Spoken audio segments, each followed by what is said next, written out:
Aloha, everybody. Welcome to Ho'ikaika. Um, Tonight's special guest is my cousin-in-law. I don't know if that's even the right term. I call him my cousin.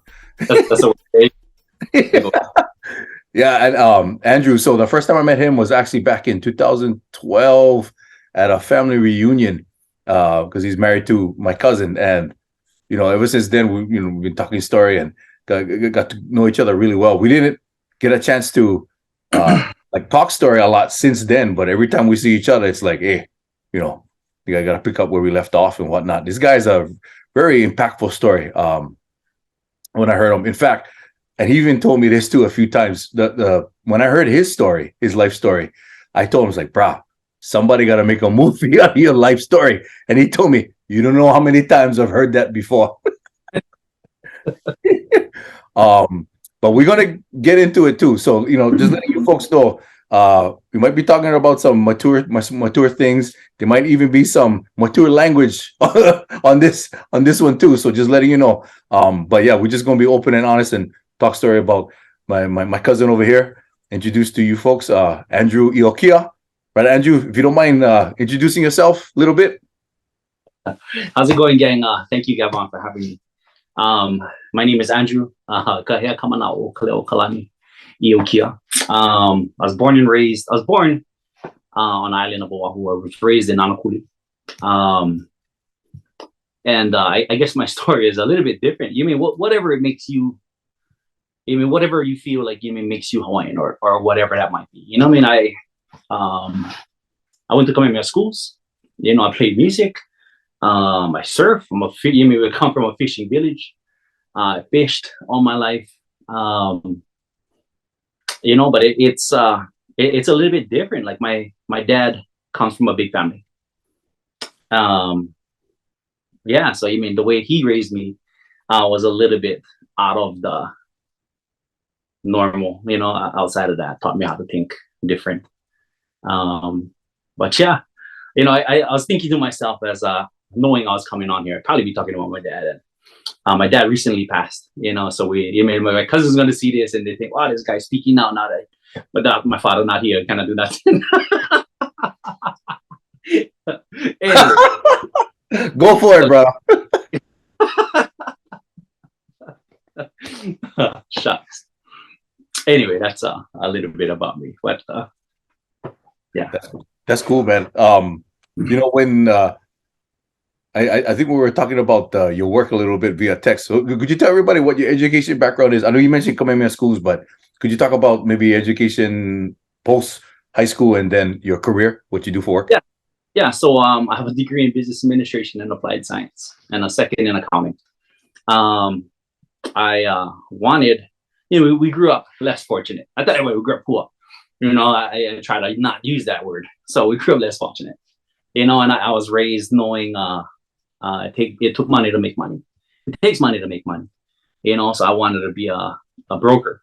Because they take other people's money and make money. Because we had none of our own. So I wanted to be that. And then ended up graduating, ended up being tired of school. And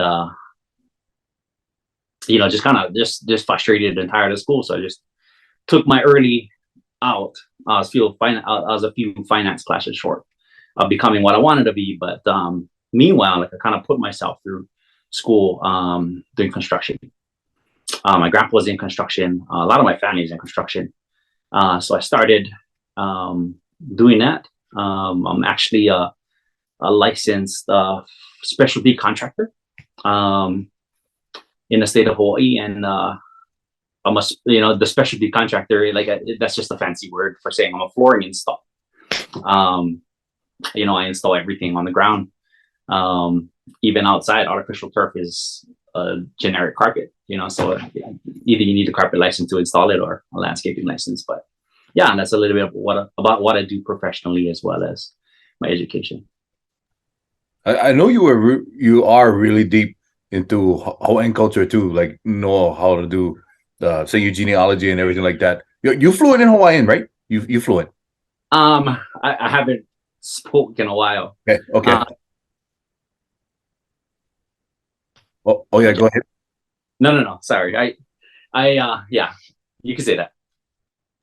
That's cool, man. And then like, how was it that you were able to stay so close to your Hawaiian roots? Like for me, I lived a big chunk of my life living on Hawaiian homestead. My grandmother actually spoke Hawaiian language too, but she never passed that down.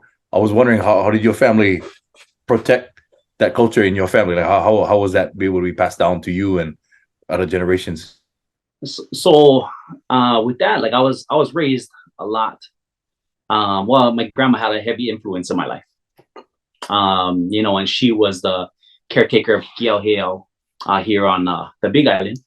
And every summer, winter, spring break, every chance I got, I would come. I would travel from Oahu to the Big Island with her ever since I was a kid. I remember she was pissed off. Like, I was always a big kid. I grew up. I was born.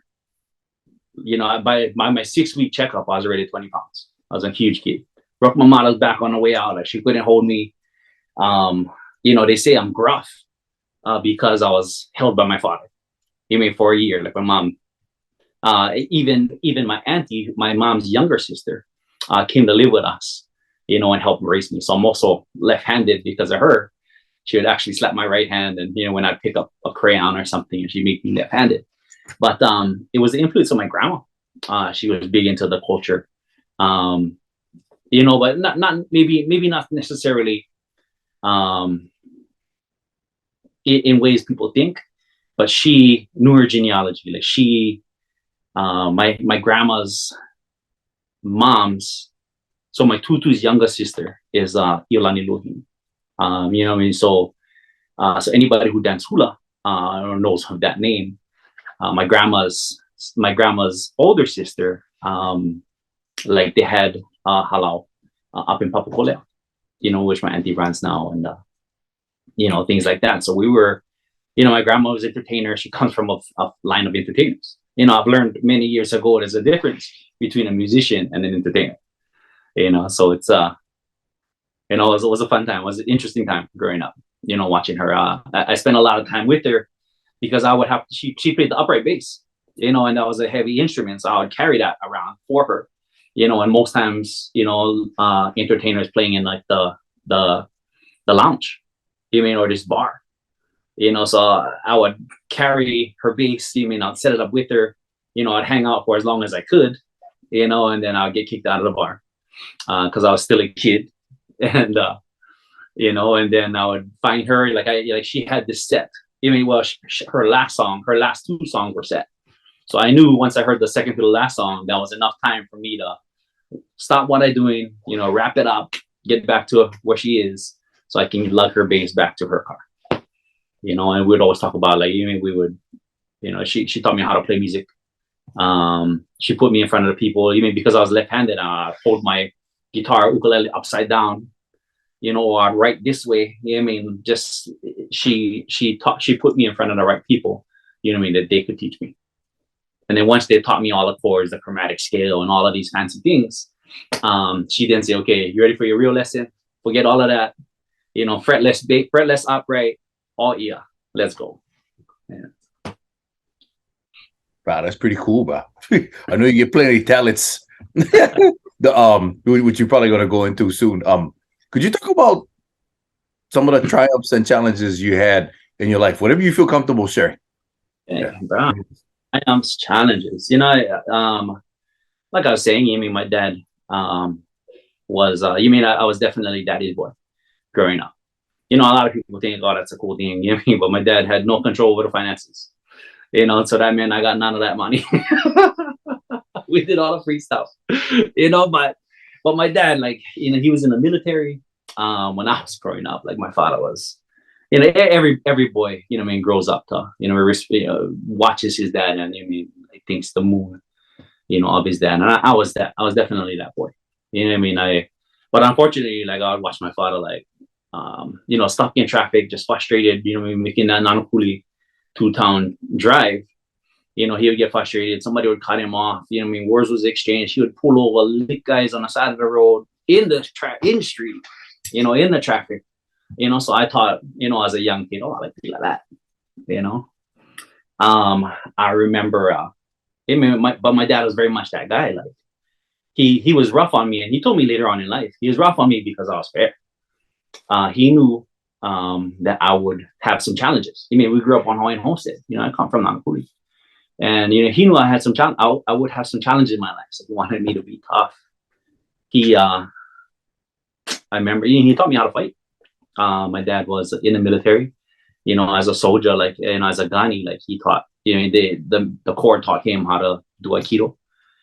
And, you know, so he taught his boys, like, you know, he was real, when he was younger, like he was real, physical. You know, we would run all the time or swim all the time, things like that. But I remember when I was in elementary school, you know, I was probably like third grade, got into this fight with this boy in school, and was upcoming man.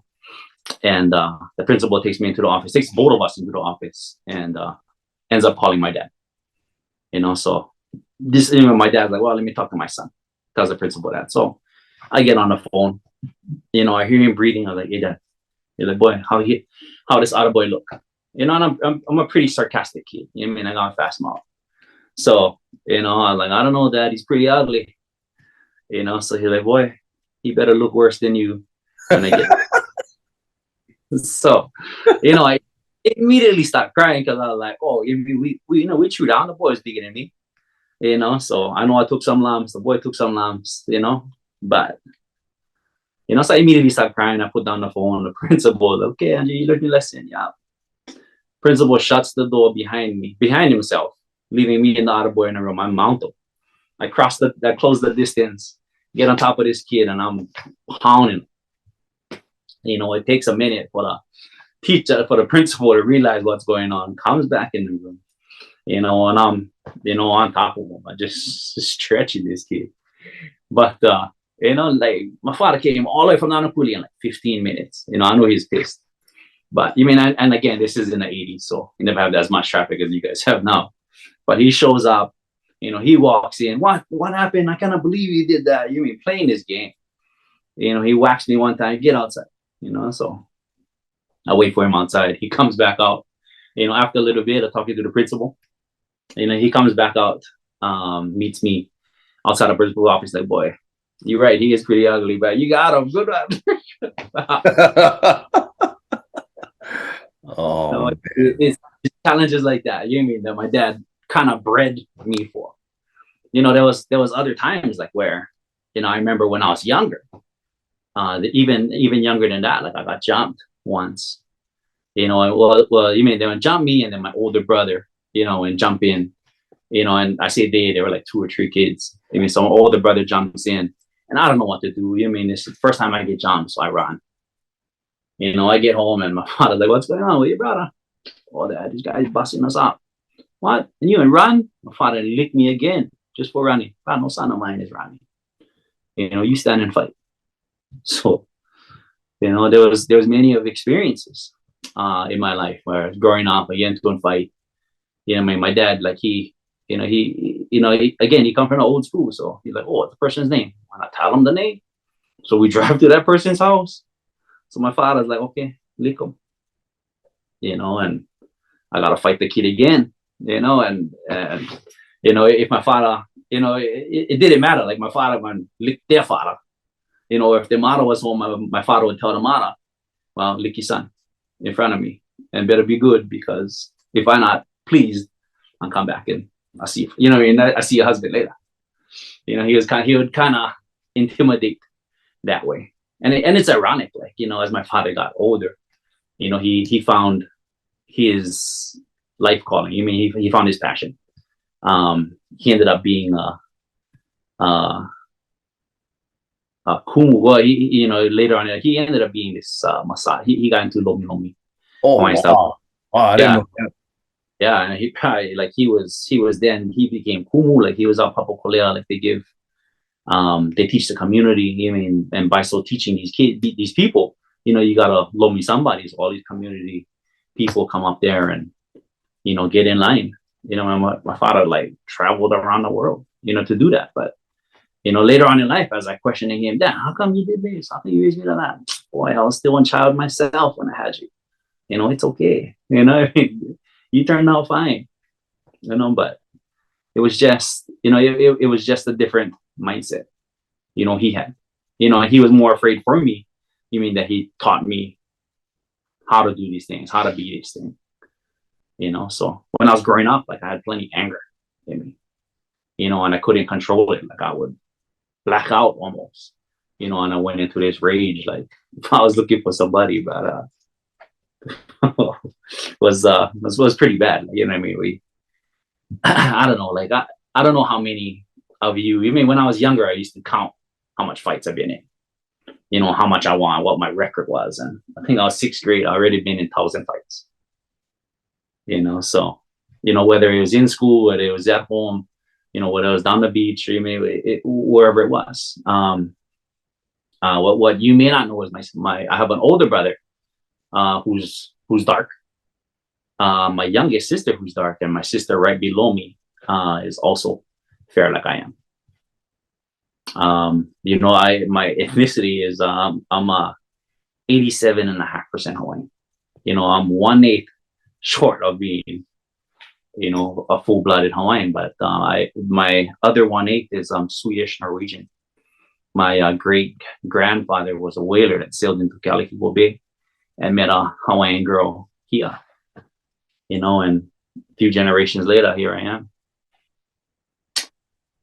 But yeah, that was a little bit of my, you know, struggles, my challenges. I mean, and for me, because I was angry, I mean, I took it out on, you know, other people. Like I didn't, how do I say it? Like, you know, I didn't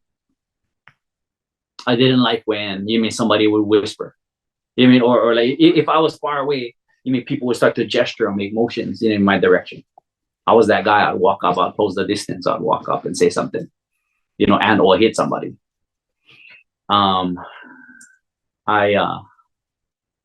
You know, I think the turning point for me, I realized, you know, even later on in life, I realized, like,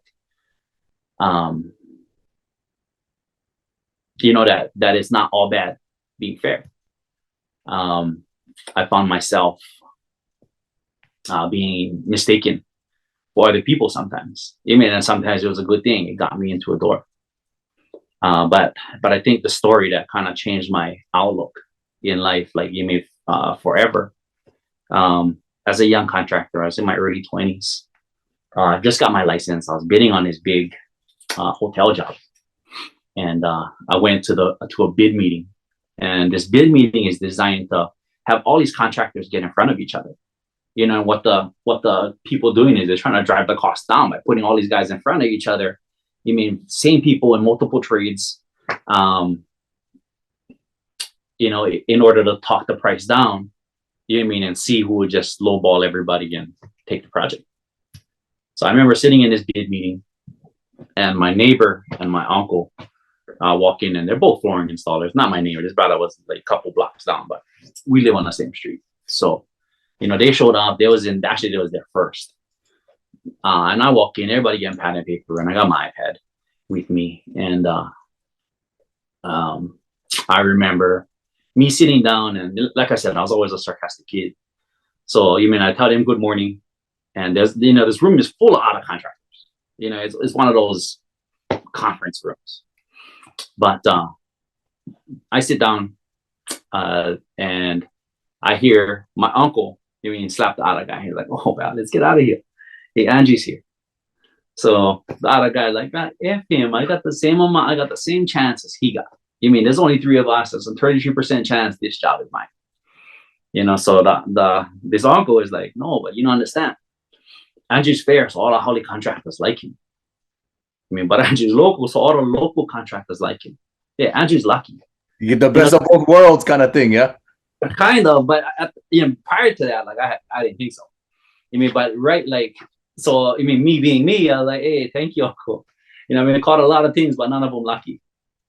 You know, and people cracking up, and they hear us, you mean, joking around, or they hear, you know, they hear the conversation, but they know me by now that not to laugh. You mean, it was an awkward laugh, or should I laugh at this joke? You mean, if I couldn't, like, you know, it's okay for him to laugh at himself, but you know, I cannot laugh at him. You know, so, you know, the room kind of went awkward for a little bit. Then, you know, he kind of bobs his head, he jokes around, we'll see. And just then, just then, this contractor walked in. This contractor walked in, and this brother from Montana or someplace. Well, he actually is from Montana, but he walks in and to see a local guys and get my blonde hair, blue-eyed self in there. And he sees me. He walks right up to me. He's like, "How's it going, brother? Good to see you." I look around. Hey, you talking to me? Hey, how's it? I shake his hand, and he's like, brother, I understand. Locals, they're lazy. They don't want to work. So whatever field you're bidding on, I can tell you right now, you got it. But a bid meeting never even start. He didn't ask my numbers yet. At first I was like, I should lick this guy. And then I realized, oh, but you're talking about me. I'm going to have this job without even giving my numbers. I thought, for a second, after that hesitation, I looked around, everybody looked at me. The room was quiet. And I was like, "That's right, brother. That's right, sir." I gave him my best phony mainland accent I could, at the time. Yeah. Wow. Yeah.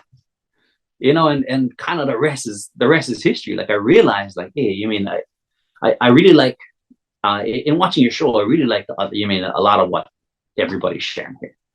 And that product I talked about. I'm a big card player. And I always believe you got to play the cards you dealt with, but I never put it into like a poker or hold'em scenario where every hand is a winning hand. But it wasn't until then I realized, yeah, you're a pretty good hand. I never had one bad hand, but it was life changing for me, that decision right there, not to lick this guy, just for saying something stupid. And it's crazy, like 25 years later, I see some of these same contractors, a lot of them are retired, because they're all older than me. Like what other contractor gets licensed in their 20s, but I see some of these guys, and actually I just ran into one of the guys who was there, and now they either call me Lucky, is my contractor nickname. They either call me Lucky or they call me the wolf in sheep's clothing. Which is pretty hilarious to me. But as I realized, as I grew up, and realized different things, I'm like, oh, right on. Maybe I am lucky.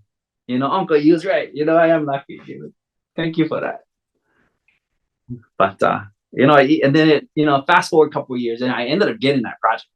It was my first big project, commercial space. And a couple of years later, fast forward a couple of years, and I'm still bidding on jobs. And one of the elementary schools come up to bid, and I bid on it, and not knowing if I'm gonna get them. My first DOE work project, and like 11. I remember distinctly. It was 10:45 at night. My phone rings. So like, yeah, and most people who get late calls, it's always a bad call. So I'm worried. I jump up, answer my phone, hello, and the woman's voice on the other end, she's like, I'm looking for Andrew Iokia. I'm like, oh, this is him. She's like, Andrew, is this the Andrew that went to this school, between these years? I'm like, oh, it is. She's like, actually, I'm calling about your application for bid, for this project. So so I'm like, what the hell? Okay, I'm a little bit, thank you for calling, but I'm a little bit shocked that you calling me at 10:45 at night. She's like, well, not as shocked as I am, because I was your principal, and you bidding on my job, and I saw your name come up. It ended up being that my principal ended up being the superintendent. So she looking at my bid, and she was like, what? I cannot believe it. This is Andrew. Like he was called here when he was in my school. But anyway. Right. That kind of, when you were talking about you got to play your cards, bro. I always, when I started getting older, I started to look at it that way, because it's so true. Like life, when they say like life is a game, you really kind of have to treat it that way, right? Because the cards that you've been given, they could be advantage or disadvantage. Like you were talking about, all the stuff you went through as one kid, and then now you see like some of the advantages too. And so it's like, oh, so how do I play my cards now? Because I get light skin. This Holly guy gonna treat me a certain way, but he just was racist to my people, but he's just racist to my Hawaiian. So do I lick him or do I calm down and just make the money or whatever? It's just a matter of making that decision, right? What do you do with your situation? That's interesting, man. Yeah. Like even for me too, there were a few times where, um, so like when I moved to California, uh, my cousin told me that okay, when you move to Cali, play a Chinese card. That's what he told me, and because a lot of times the Chinese folks they will do go a little bit extra to help you out if you Chinese too. So my last name Wong, right? So Yeah, when I was looking for a place, there's a lot of Chinese people that own real estate over there in the Bay Area. yeah, So I apply, I beat them, you know. And first when they see me, it's like, oh, you know, he looked different. But they see my last name is Wong, and then I explained to them, oh yeah, I'm half Chinese, you know, half Hawaiian. And then they would do a little bit extra. Like I'll say, hey, look, I have part of the deposit, and I don't have the whole thing yet. I can get you the rest of it, and they'd be like, yeah, no problem. Just give me that, you know, just give me partial deposit, and I'll hold the place for you. That's just one example, you know. It's just, you know, they do that. Sometimes you just gotta find what cards works for you. Maybe you might get discriminated this way, but then this way you might have an advantage. You know, it's some people thought I was Filipino, even though I wasn't Filipino, just because I look it. You know, the yeah. aunties working somewhere will give me extra food, or you know, it's just that's just sometimes the cards you gotta play. Sometimes, man, it's kind of funny. Oh man, but what if you were to give advice to any struggling brothers out there? Uh, what kind of advice would you want to give them dealing with stressors in life? Ah, advice. I'm not the best advice giver. You know, my examples are extreme. You know, but you know, I don't know. Like you know, there's many different ways to put it. You know, I mean, you know, if I'm looking at like a career path, you know, what I mean, like type of thing, you may not say, you know, put your head down and grind. You know, some people might, you know, talk to you about balance, you know, but like in order to play at a professional level, you gotta practice at that level. You know, you gotta, you know, be able to compete there. You know, so in professionally, like you gotta grind sometimes. You know, sometimes we gotta, you know, keep our head down and keep moving. I guarantee you can keep moving forward. You know, I realize, you know, like I said, I grew up, I'm a fisherman. You know, so I feel like life a lot of times is like swimming in current. If we're not constantly moving forward, you know, or striving to move forward, we just being swept back or beaten back by the wave, or you know. So just grind, just put your head down, just keep pushing. You know, we'll get there. Yeah, that's a good one, man. A lot of us need to hear that too.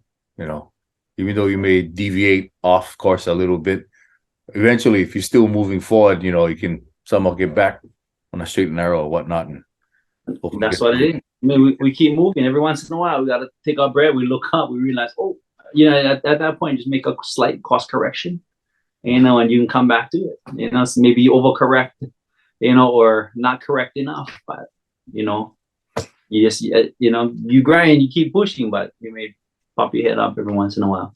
Take that breath, look around, you know, understand your surroundings, Hmm. you know. Yeah, yeah, yeah. I was kind of interesting. I had another gentleman on the show earlier, Jay Kahe'e, and Mm-hmm. I don't know if you knew him before, but he he half Popolo, half Hawaiian guy. He was telling me about how almost similar situation where he was bullied a lot in school, because he was half Popolo. And so Yeah. he would have to get into scraps all the time and stuff like that. And then and he eventually ended up being an MMA fighter. You know. Yeah. So you know all the trials and tribulations you guys face, but you guys ever end up being tough as nails, right?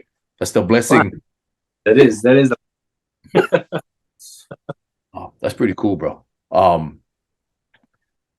Yeah, I mean, you know, it's been kind of interesting for me too, like just just the chance for me to talk story with all of you guys, you know, different backgrounds, different walks of life, and hearing about the stories.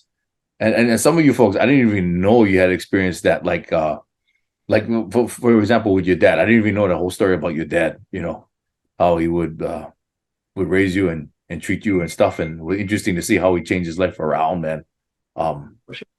yeah, seeing that example and how powerful it is, how important it is to have a male example in your life, you know, and then That's kind of why I wanted to start that channel too, right? Because you see all these brothers, all these Polynesian guys, trying to do what they think is best and overcome their challenges and be examples for other people too. And hopefully, our future generations that see these videos, man, hopefully they get something out of it too.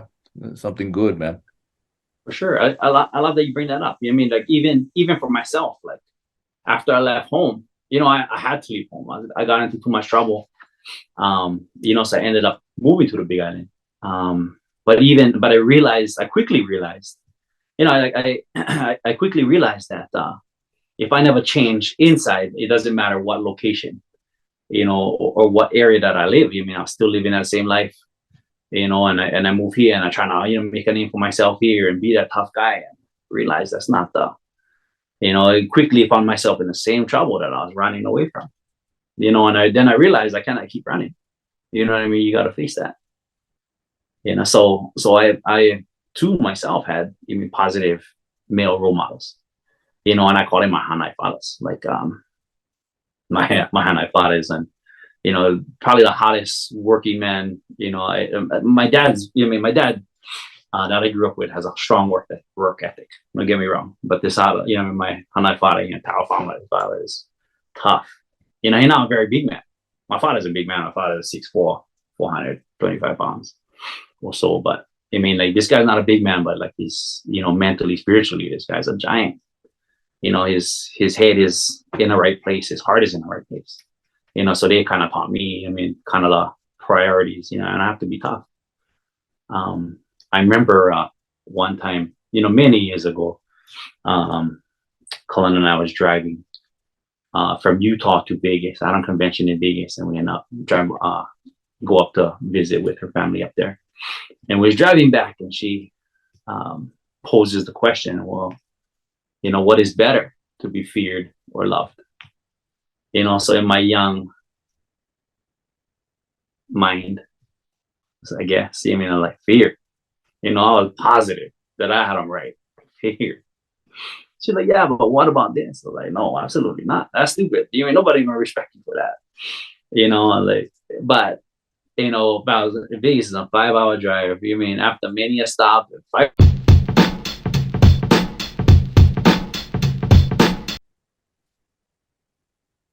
Yeah. A lot of folks smoking technical difficulties over there. So we're going to do this one again. So Andrew, go ahead. If you could continue, we start your story about you thinking that it's better to be feared than loved. Yeah. Exactly. Because that's how I grew up. Like I learned at a young age, even to fear. I feared my father. And that was a crazy thing. Like we had this long car ride, and guys don't ever have long car ride deep conversations when you get a long car ride, because man, it was a long ride, especially when it's just us, only fight. We had opposing opinions, but I realized since then that I was wrong. I realized, like, it's better to be loved. Like that respect gonna go a lot longer than I had thought, from being feared. It's interesting. This year I read through the Bible a lot, and I saw plenty of examples of how people were they were more fearful. It's not that they were like David, for example. David and Goliath. David was a young kid, and it wasn't that he was fearless. It's because he was God fearing. He feared his father. He feared God more than this guy out there. Calling everybody out. And I think in my upbringing, like I was that kid. I feared my father more. Like I said, my father's a big dude. So when my father said, "Get out," knock him out, lick him. And I remember one time making a mistake. Oh, Daddy, huge. Oh, bro, you just lost, because mentally, you lost that fight. You let yourself think, just because he's bigger than you, he can win. So I realized then, and throughout this time in reading, it's God fearing. You may want to be God fearing too. Is better to be loved, to love. And continue that love, to pass that on to in whatever it is you do. Like I said, I watched my dad change his lifestyle, from this hot man to somebody people came to see. They would call him. I called him myself when I was hurt or whatever. In the middle of the night, Dad, something wrong. I don't know what to do. Oh. He knew exactly what to do. He didn't even have to see me. A lot of times he watches people. He's just a people watcher. Quiet man. He watched. But he knew exactly. Oh, what's the matter with this guy? Oh, their right hip is out. Something random. I'm like, what? What you just said? Oh, that person right there. Their right hip is out. And we could be someplace random, like on, I don't know, like in a movie theater or out to eat someplace or in an airport. My father would say something like that, and next thing I know, like he's walking over there, he's totally disinterested in the meal we having, or forget about where we're traveling to. Never mind the gate lady calling his name, because he's massaging somebody because they need help. So. But yeah, sorry. Yeah, no, apologize, bro. No, that's cool, man. So you would say maybe now, like, and the relationship that you and your father have now is better. Yeah, like it changed and it got better. For sure. I was never bitter to my dad. I every time I got leak inside, probably deserved it. Actually, I did deserve it. Probably deserved a lot of the things, but it was okay. My father would leave me and he'd tell me, "Oh, I love you, Dad." "Oh, Daddy, love you, boy." Kind of thing. And I distinctly remember one time, my mother and father like got into this argument. They was fighting themselves, and boy, the boy's getting too big. He's crazy. You cannot knock him out. Now he went around fighting the neighborhood. So I used to tell him that. I'm not, why I scared of somebody my age and my size? When you cannot. When you beat me, you know what I mean? Like you cannot. If you cannot, you get hard time. Putting me down. Spat it on the street, looking. One chance. But I remember them getting into this argument. The boy getting too crazy. You gotta stop licking it. So my father, for the first time in my life, I tell my father, "Oh, Dad, I'll go beach." The ways is be, I'm gonna walk across the street to the beach. He's like, "Oh no, boy, you grounded." I'm grounded. What is that? Grounded? Oh, you're not going anywhere. Until all your chores is done. Nah, my chores is done. Boy, how are you supposed to learn your lesson? You're like, yeah. So I remember telling him, Dad, just lick me so I can go. Because that's all you did before. But just seeing him, and then of course he get pissed off. "You damn kid, get over here!" He licked me one more time, and off I went.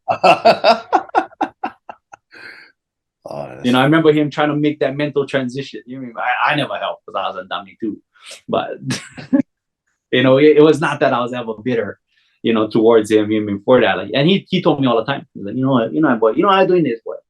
You don't know yet. You're gonna see one day. You're gonna learn. You're gonna understand one day. And I always trusted in him, knowing that he had in my best interest.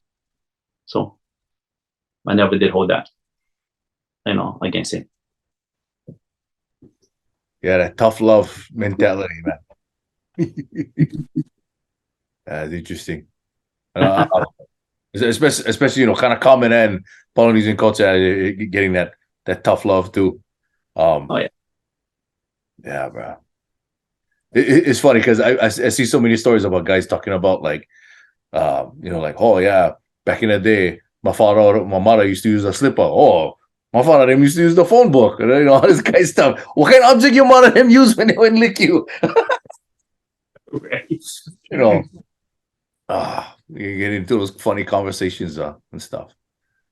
So like now, I mean, with the whole challenges with like COVID happening and whatnot, how's that been with work? Like, has things gotten better, or how's things going? Honestly, like in COVID, work was amazing. A lot of these commercial jobs all shut down because even like hotels wasn't. We never had visitors. So a lot of the hotels opted to voluntarily shut down. And therefore, if they're shut down, they might as well go through some kind of renovation. So honestly, we did pretty well inside COVID. The harder thing about COVID is, finding good help, or post COVID, finding good help or finding people who, willing to learn the trade versus just jumping around looking for, the higher paying job or the higher paying position.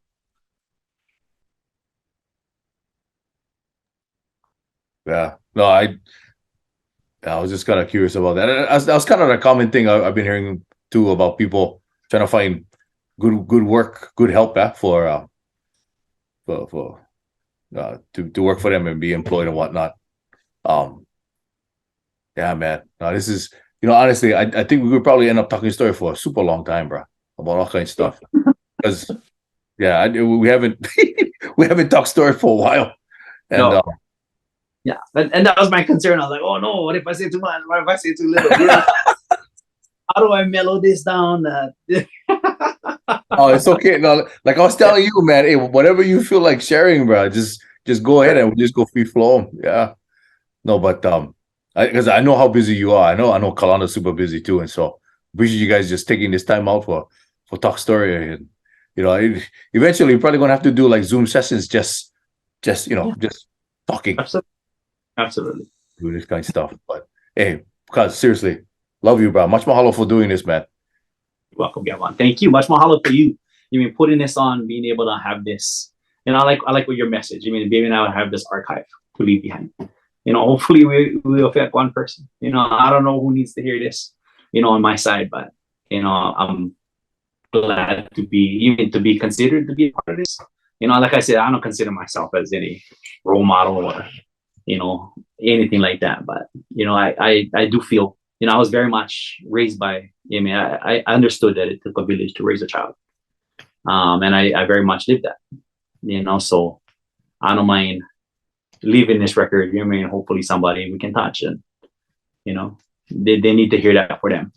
And if we can touch one, that's all we need. That's all that matters. Yeah, exactly, bro. Yeah, and definitely going to have people going to watch this and resonate with this one, man. Hearing your story. Yeah, man. I don't know. I don't know why. For some reason, this is I get all these ideas in my head for talk story with you about, but I'm gonna have to make that for season 2 of Holy Kai, I think. My head, I'm like, maybe I should go mild on this first one, and let's hope get like a bunch of unsubscribers. Nah, no way, man.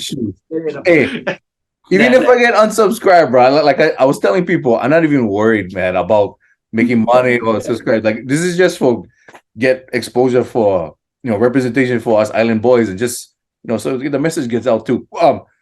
If people wanted to contact you for your business, to contract you for work, how would they get in contact with you? I'm gonna put your info in the description too. Perfect. My info in the description below, my number, my email. I'm pretty reachable. But yeah, I'm open. Like, if anybody like talk story, you may not have to be about work.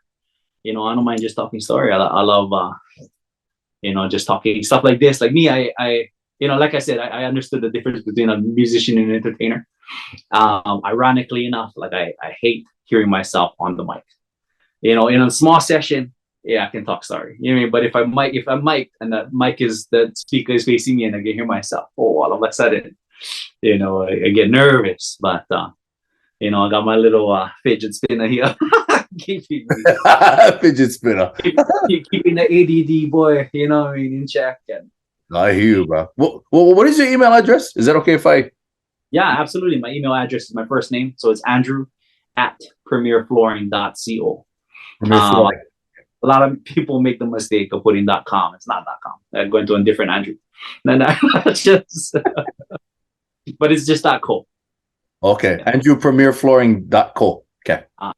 At premierflooring.co. Oh, okay, my bad.